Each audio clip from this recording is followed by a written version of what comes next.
Si Kong ay naghahanda na magdagdag ng manok para sa sarili niya. Ngunit sa sandaling damay kitang pagkain sa kanyang ngipin. Sumakit ito ng husto kaya napasigaw siya. Lumabas na siya rin ay naghihirap dahil sa bulok ng ngipin. Sa oras na iyon isang malaking butiki ang nagtangkang nakawin ng kanyang manok. Ngunit agad itong nahuli ni Kong. Nag-agawan silang dalawa sa manok. Bigla na lang umalingaw-ngaw ang isang malakas na alulong sa bundok.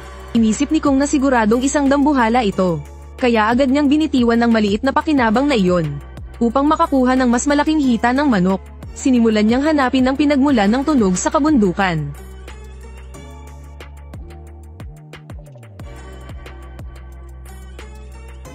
Hindi nagtagal natagpuan niya ang pinagmulan ng tunog. Ngunit hindi niya inakala na isa lang itong maliit na kala na malakas ang boses.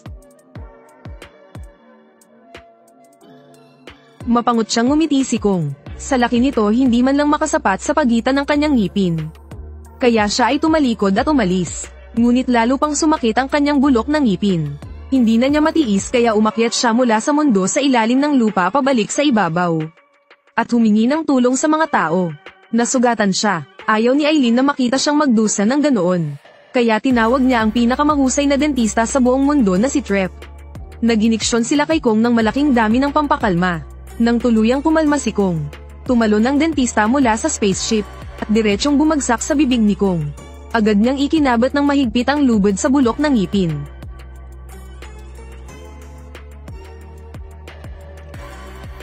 Wow, ang bango! Ano ba ang kinain mo sa almusal? Matapos ihanda ang lahat, hinayla niya ang safety rope ng mabilis, at bumalik agad sa spaceship. Pagkatapos gamit ang lakas ng spaceship, matagumpay nilang natanggal ang bulok ng ngipin ni Kong. At pinalitan pa nila ito ng isang 24K titanium steel na ngipin. Saka lamang siya nakabalik sa bahay. Ngunit pagkababa pa lang niya ay nakadama siya ng amoy na hindi kanya. Napagtanto ni Kong na may panganib kaya agad niyang kinuha ang battle axe. Sinundan niya ang amoy at tumalon mula sa bangin. Agad siyang dumaan sa kuweba ng talon at lumabas. At nadiskubre niyang ito ay isang lugar na hindi pa niya natatapakan noon. Maingat niyang inexplora ang hindi kilalang mundo. Ngunit sa susunod na segundo lumitaw mula sa usok ang isang napakalaking anino. Si Kong agad na naghanda na parang kaharap ang kaaway. Agad siyang naghanda para sa labanan. Ngunit nang lumabas ang nilalang mula sa usok, nalaman niyang isa lamang itong maliit na unggoy. Matagal nang nag-iisa si Kong kaya unang beses niyang nakita ang mundong ito. Na mayroon pang buhay na unggoy. Dahan-dahan siyang lumuhad, at iniunat ang palad bilang tanda ng pakikipagkaibigan. Ngunit hindi inaasahan ay malakas siyang kinagat ng maliit na Kong. Habang pinapanood ang papalayong unggoy, hindi nagatubili si Kong na habulin siya. Ngunit sa susunod na sandali lumitaw sa likod niya ang isang napakatalinong unggoy. Habang nagtataka si Kong, dalawang unggoy ang umatake mula sa gilid. At agad siyang ibinagsak sa lupa. Ngunit mali ang tansya nila sa lakas ni Kong. Agad siyang kumuha ng isang bato. At agad na lumaban.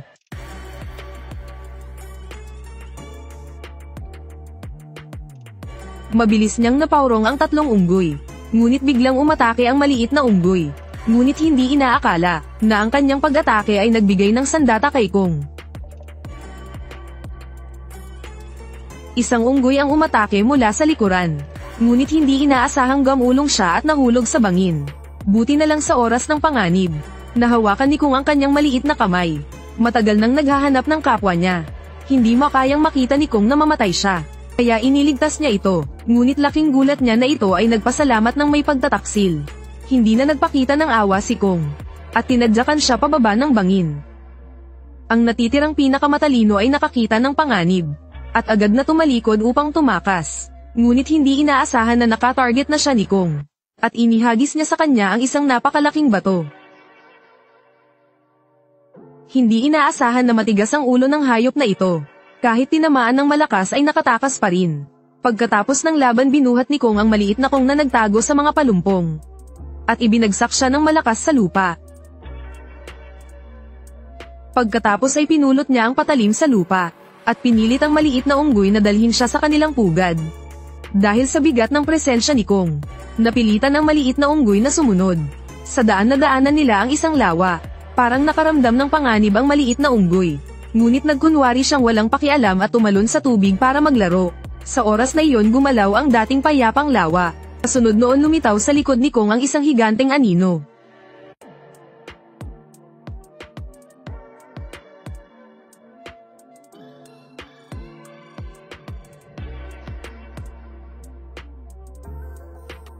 Samantala sinamantala ng maliit na unggoy ang pagkakataon para tumakas. Ngunit sa susunod na segundo bumagsak sa harap niya ang malaking palakol ni Kong.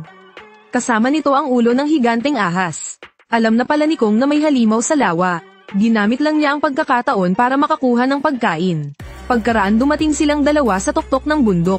Sa halip na sisihin ang maliit na Kong sa pagtakas, binigyan pa niya ito ng kalahati ng karne ng dagat ahas. Habang kumakain ng pagkain hindi pa natitikman. Sa wakas naantig ang maliit na Kong sa kanyang kabaitan. Sa pangunguna ng maliit na Kong, natagpuan na rin ni Kong ang pugad ni Scar. At ang nakita niya ay nagpamangha sa kanya. Hindi niya akalaing ang mga kapwa niyang hinahanap ay nakakulong dito. Patuloy silang nagbubuhat ng mabibigat na bato. Ang tanawing ito ay nagdulot ng bigat sa dibdib ni Kong. Nais niyang iligtas ang kanyang lahi, kaya hinamon niya si Scar. Ngunit nang makita ng kanyang mga kapwa ang malaking bakal ng ngipin, pinagtawanan lamang siya.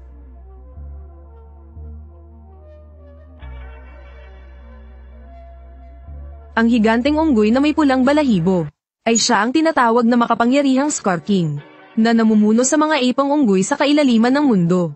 Muli ring kinuha ni Kong ang kanyang ipinagmamalaking palakol, kasabay ng ingay ng iba pang unggoy na pamapalo sa bato. Isang malaking laban ang malapit ng sumiklab.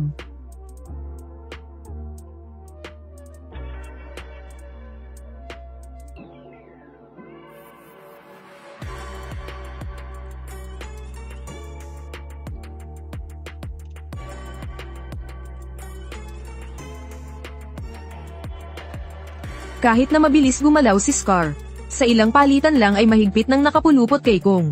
Ngunit sa harap ng ganap na lakas, lahat ng atake ay walang saysay. Sinamantala ni Kong ang pagkakataon para gumanti, at agad niyang ibinagsak si Scar sa lupa. Pagkasunod ay itinapon niya ito ng napakalayo. Tinangkang tumulong ng mga tauhan, ngunit sila ay pinigilan ni Scar, dahil mayroon pa siyang mas malakas na lihim na atake. Itinutok niya ang kumikislap na latigo ng buto kay Kong. At sa susunod na saglit lumitaw mula sa dilim ang isang Titan. Siya ang sinasabing halimaw na Snow Demon. Kawangis ni Godzilla, ngunit higit na mas malaki ang katawan. Sinasabing ang Snow Demon ang pinakamatandang Titan. Ang kanyang yelo na hininga ay kayang magpalamig ng buong mundo. Ngunit ngayon nasa ilalim ng kontrol ni Scar. Kasabay ng kanyang utos, inatake ni Snow Demon si Kong gamit ang nagyayelong hininga.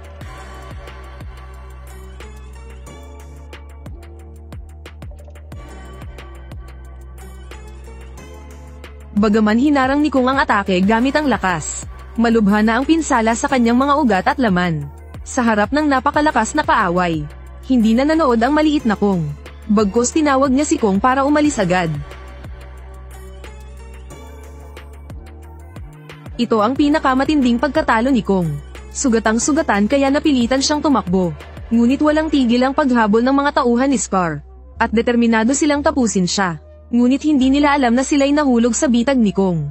Inihagis niya ang isang kahoy sa hangin. At agad nitong pinaandar ang mga patibong. Isang kamalasan ang agad bumagsak sa isa. Ngunit hindi umatras ang ibang mga unggoy. Bagkus lalo pang naging agresibo. Isang unggoy ang tumalon habang hawak ang patalim.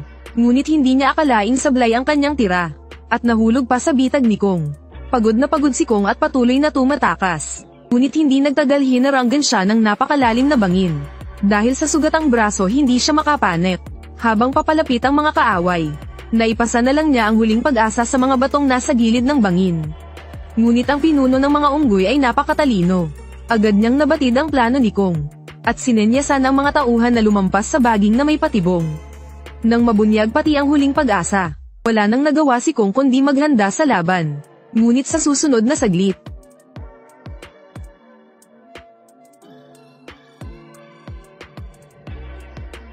itinaas ni Kong ang ulo, at nakita na ang maliit na Kong ang nag-activate ng patibong. Nakita ang sugatang si Kong. Agad tumakbo ang maliit na Kong sa harap niya, at gamit ang maliit na katawan ay nalalayan niya si Kong para magpatuloy. Pagkalayo nila, naalis ang mga bato, at may isa pang nakaligtas na kaaway. Sa tulong ng maliit na Kong, Dumating silang dalawa sa tribo ng Iwi upang humingi ng tulong sa tao. Samantala ang natitirang matalino ay palihim na sumunod dito. Ngunit hindi siya kumilos, bagkus nagpa siyang bumalik para magulat. Namangha ang lahat nang makita ang sugatang sikong. Anong uri ng halimaw ang kayang saktan ng hari ng mundo sa ilalim ng lupa ng ganito? Agad lumapit ang dentista upang suriin ang kanyang sugat. Tingnan ko nga ang sugat mo, higanti. Mukhang malubha ang pinsala ni Kong. Oo, delikado na ang kanyang mga ugat ay napinsala. Malinaw ang pagkawala ng tisyo. Isa na lang ang kamay niya at hindi tatagal ng isang araw. Para matulungan si Kong, bumalik ang dentista sa base. At nagdala ng isang mekanikal na braso para isuot kay Kong. Pagkagising ni Kong agad niyang sinubukan ito. At tunay ngang napakalakas. Mukhang gusto niya ito. Samantala bumalik ang matalino sa kanilang punong himpilan. At buong detalye niyang iniulat ang nangyari kay Scar King. Nang mabalitaan na hindi lang nabuhay si Kong, kundi nakatanggap pa ng tulong mula sa tao. Nagngit-ngit si Scar sa matinding galit. Agad niyang pinamunuan ang hukbo papunta sa tribo ng Iwi. Makikita siyang nakatayo sa likod ng Snow Demon. At lahat ng madaanan ay nagyayelo. Kasabay nito naramdaman din ni Kong ang presensya ni Scar. Sinubukan niyang mag-isa na labanan si Scar. Ngunit sinabi sa kanya ng batang babae, nasa kanyang lakas lamang. Hindi niya matatalo ang Scar na may Snow Demon. Kailangan pa nila ng tulong ni Godzilla. Nagkasundo silang hindi na muling lumabag sa teritoryo ng isa't isa. Nanatili si Godzilla sa ibabaw ng lupa upang protektahan ang tao. Habang si Kong ay nanirahan sa mundo sa ilalim ng lupa. Ngayoy dumating ang malaking panganib. Napilitang bumalik si Kong sa ibabaw. Upang akitin si Godzilla papunta sa mundo sa ilalim ng lupa upang magtulungan.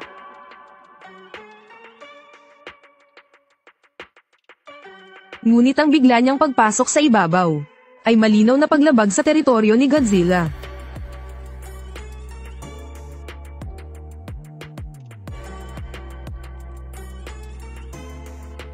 Si Godzilla na nasa malayong lugar ay tila nakaramdam ng presensya ng isang sumalakay. Tumalon siya diretso sa dagat at lumangoy na parang isang dragon ng dagat. Mabilis siyang dumiretso sa direksyon ni Kong at hindi nagtagal dumating siya sa kinaroroonan ni Kong. Nang makita ang matinding pagdating ng nakatatandang kapatid, kumaway si Kong bilang senadorias. Sinubukang ipaliwanag kay Godzilla ang kanyang layunin. Ngunit hindi siya pinansin ng bagnoting Godzilla at buong lakas na sumugod kay Kong. Nang makita niyang walang pakikinig, hindi na nagpaliwanag si Kong at agad siyang binugbog.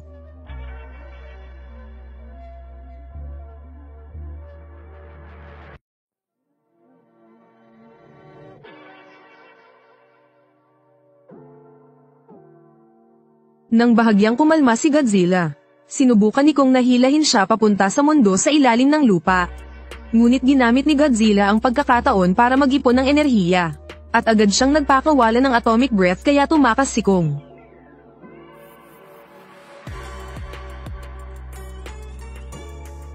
Bago pa man siya makagalaw, muling sumalakay si Godzilla mula sa makapal na usok, at itinumba si Kong sa lupa.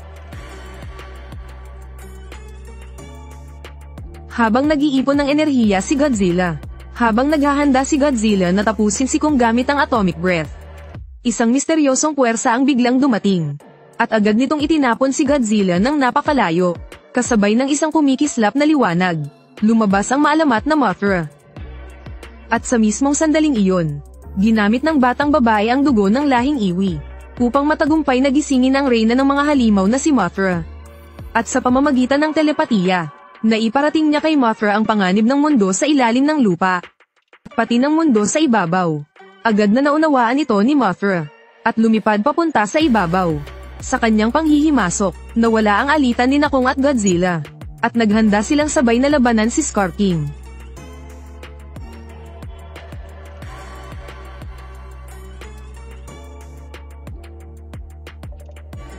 Kasabay nito, sumalakay na si Scar sa lihim na base ng mga Iwi. Sa sandaling kritikal na iyon, dumating din sina Godzilla at Kong sa mundo sa ilalim ng lupa. At isang digmaan ng apat na Titan ang malapit ng sumiklab.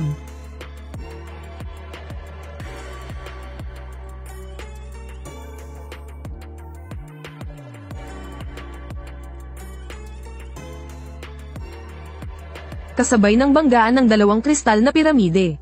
Biglang nagbaligtad ang grabidad, at bumagsak ng mabilis ang apat na halimaw. Nahulog sila sa daan patungo sa ibabaw. At mas masahol pa, naiwan sa mundo sa ilalim ng lupa ang battle axe ni Kong. Kasunod noon unang lumitaw sa ibabaw ang Snow Demon at si Scar. Nagkagulo at nagsitakbuhan ang mga tao. Agad kinuha ni Scar ang kanyang ipinagmamalaking latigo ng buto, at ginamit ang Snow Demon upang wasakin ang mga lungsod ng tao.